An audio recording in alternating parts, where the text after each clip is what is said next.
रंगे ते बिल्ले दा इनकाउंटर करन वास्ते पुलिस वालियां उन्हां नूं जंगल च खड़िया सी। उत्थे जाके पुलिस वाले पुछया कि तुसी एडा वड्डा जुर्म क्यों कीता है। जिसले उन्हां दस्सिया ते पुलिस वाला बह के रोण लग पिया। पुलिस वाला आंदा कि ये दोए विचारे एक पिंड दे रहण वाले सी, बहुत ही गरीब सी, लोकां दा माल डंगर चगा के ते गुजारा करदे सी। अपने कोल ते 1 रुपया भी नहीं सी हुंदा, वो रोटी टुक्कर दे दिंदे सी, ओहदे नाल गुजारा करदे सी।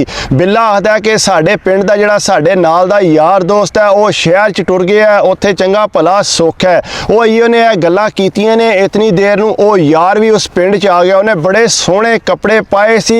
वो जिसले बिल्ले ने दस्सिया रंगे नूं कि तक किन्ने सोहने इन्हें कपड़े पाए ने, गड्डी इहदे कोल है, ये ते चंगे भले पैसे कमांदा है। नाल फ्रूट शूट भी लैके आया, अपने यारां दोस्तां नाल बह के खादा।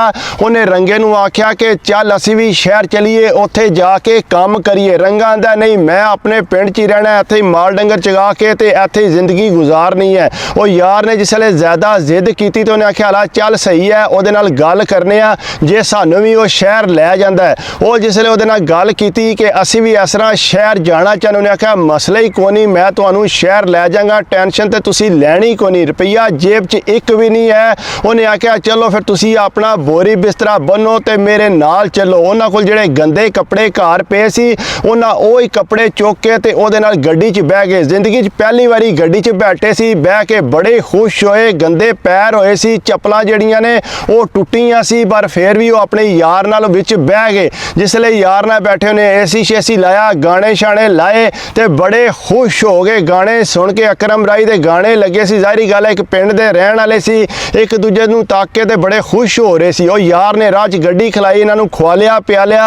उन्हें आख्या शहर जाके तुसीं मज़े करोगे। वो जिसले शहर लैके आया, जनाब शहर चंगा भला वड्डा सी, उत्थे नाल अपने क्वार्टर च लै गया। उन्हें आख्या तुसीं इत्थे क्वार्टर च रवो ते मैं एक सवारी चुकनी है ते मैं फिर बाद च आ जाना। वो जूं घरों निकलिया ते वो वापस ही क्वार्टर च कौन आया। रात दे 12 वज गए। इन्हां दोवां नूं भुख लगी, समझ ना आवे, क्वार्टर च कोई शै नहीं सी पई कि वो कोई खाण, पर पैसे भी उन्हां कोल कोई नहीं सी। एक दूजे वल तकदे सी, क्वार्टर च कोई बंदा भी नहीं है, पर उत्थे बैठे रहे। राती 12 वजे जिसले वो आया, इन्हां वास्ते रोटी लैके आया, रोटी इकट्ठियां बह के खाधी। उन्हें आख्या यार तू तो सानू डक के टुर गया। आख्या तुसीं टेंशन ना लो, तुहाडा पहला दिन है, मैनू सवारी जिहड़ा लंबे रूट वाली लभ गई सी, इस वास्ते मैं उधर टुर गया सां। अगू तुसीं घबराना नहीं है, सुबह जाके मैं तुहानू मालकां नाल मिलांगा ते तुहानू काम ते ला लैणगे। तुहानू समझ नहीं आवनी टाइम दी। उन्हें आख्या जल्दी तू जल्दी सानू काम ते ला, साडे कोल भी जेब च पैसे। उन्हें आख्या टेंशन तुसीं बिल्कुल ना लो, सुबह मिलो ते सही, मालक मेरा बड़ा चंगा है। वो सुबह जिसले उत्थे गए, अगे ढेर गड्डियां खलोतियां सी। मालक कोल अंदर केबन च लै गए, जाके दस्सिया कि ए साडे जिहड़े पिंड दे यार दोस्त ने मेरे, ते मैं इन्हां नूं काम वास्ते लैके आया। उन्हें तक्या सिर तू पैरां तू लैके पैरां दी हालत कोई नहीं, चप्पलां टुट्टियां पाईयां।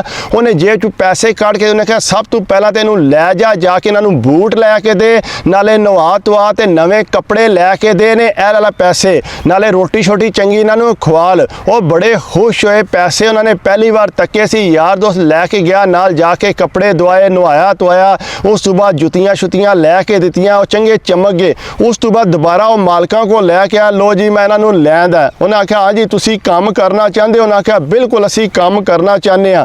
उन्हें आख्या जे तुसीं काम करना चाहते हो आओ मेरे नाल। वो नाल लै गया। उहदे कोल 12-13 गड्डियां सी अपनियां।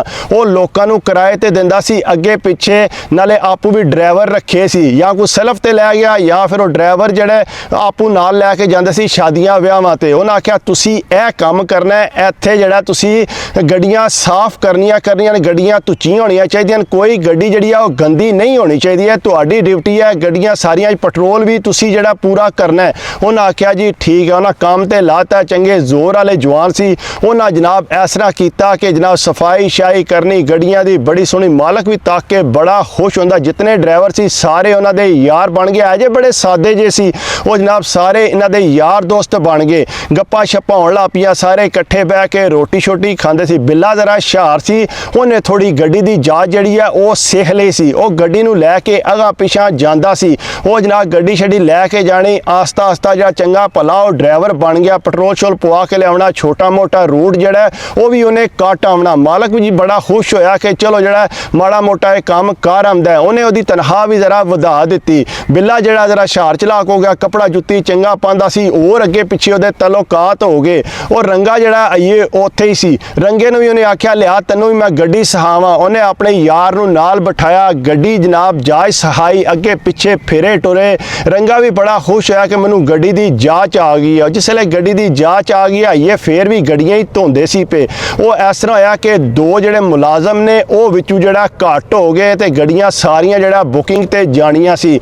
ਉਹ ਮਾਲਕ ਨੇ ਆਖਿਆ ਕਿ ਤੁਸੀਂ ਦੱਸੋ ਅਗਰ ਚਲਾ ਲਓਗੇ ਗੱਡੀਆਂ ਤੇ ਫੇਰ ਤੇ ਠੀਕ ਹੈ, ਸ਼ਾਦੀ ਤੇ ਜਾਣਾ ਹੈ। ਜੇ ਤੁਸੀਂ ਗੱਡੀ ਨਹੀਂ ਚਲਾ ਸਕਦੇ ਤੇ ਚਲੋ ਮੈਂ ਡਰਾਈਵਰ ਕੋਈ ਹੋਰ ਦੂਸਰਿਆਂ ਕੋਲੋਂ ਮੰਗਣਾ। ਕਿਹਾ ਨਹੀਂ ਅਸੀਂ ਚਲਾ ਲਾਂਗੇ, ਅਸੀਂ ਗੱਡੀ ਲੈ ਕੇ ਜੇ ਜਾਂਦੇ ਆ, ਪੈਟਰੋਲ ਪਵਾ ਕੇ ਲਿਆਉਂਦੇ ਆ, ਗੱਡੀ ਸਾਫ਼ ਕਰਨੇ ਆ। ਉਹਨਾਂ ਆਖਿਆ ਜੀ ਠੀਕ ਹੈ। ਸਾਰਿਆਂ ਨੇ ਗਵਾਹੀ ਦਿੱਤੀ ਕਿ ਵਾਕਈ ਡਰਾਈਵਰ ਠੀਕ ਹੋ ਗਏ ਨੇ, ਮੁਤਮੀਨ ਹੈ, ਕੋਈ ਟੈਨਸ਼ਨ ਵਾਲੀ ਗੱਲ ਨਹੀਂ।